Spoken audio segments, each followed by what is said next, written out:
Halo teman-teman semuanya, kembali lagi di video Darmawan Media. Dan sekarang kita akan mulai membahas topik tentang cara dapat duit dari passive income biar aset yang bekerja. Oke, kalau kita sudah membicarakan soal investasi, kita harus sudah melek ya. Berarti artinya kita mulai merubah pola dari yang kita bekerja untuk uang jadi uang bekerja untuk uang. Jadi seperti itu. Polanya diubah, kita punya uang, kita punya karyawan goib lah kalau saya bisa sebutnya. Kita makin banyak uang, karyawan kita makin banyak untuk mencari uang. Jadi sekarang bagaimana cara mendapatkan passive income-nya? Passive income itu sebenarnya hal yang mudah, cuman besar kecilnya itu adalah hal yang sulit. Jadi kalau cuma misalkan passive income-nya beberapa ratus ribu, ya bisa aja teman-teman dengan investasi di saham yang menghasilkan dividen 5% sampai 10%. Jika kalian punya investasi 100 juta pun sudah bisa kecapai itu setiap tahun dapat bisa menghasilkan seperti segitu teman-teman. Jadi passive income dari aset ini adalah kita harus tahu dulu instrumen investasinya apa, kita harus bedah dulu. Sekarang kita bedah yang tadi sebelumnya kita sudah bahas, ada instrumen investasi, ada emas, ada saham, ada reksadana, obligasi, deposito, ada mata uang, dolar, ada Bitcoin. Oke, ada 7 ya. Sekarang kita bedah mana yang bisa memberikan kita passive income. Pertama, emas. Emas itu permainannya adalah capital gain.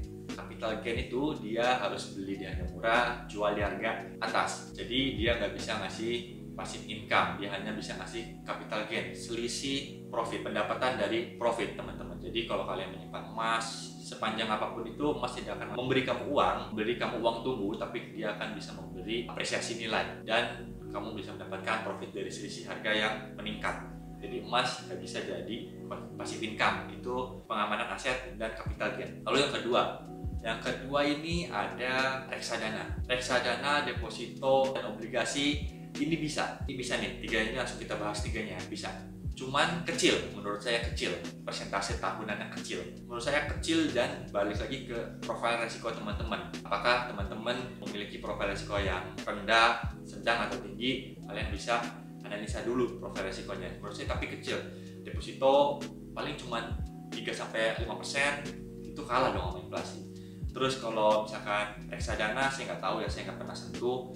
Saya juga nggak pernah invest, saya nggak pernah bayar admin untuk manajer investasi, jadi saya nggak bisa berkomentar. Lalu ada obligasi ini bisa lebih tinggi dari deposito, bunganya setiap tahun bisa ada yang 9%. Juga ada namanya investasi mata uang. Kalau mata uang ini sama seperti emas teman-teman, dia hanya memberi kenaikan apresiasi nilai, harganya meningkat dan dia mendapatkan keuntungan dari capital gain, jadi dia tidak bisa menghasilkan passive income. Terus ada yang namanya Bitcoin atau cryptocurrency.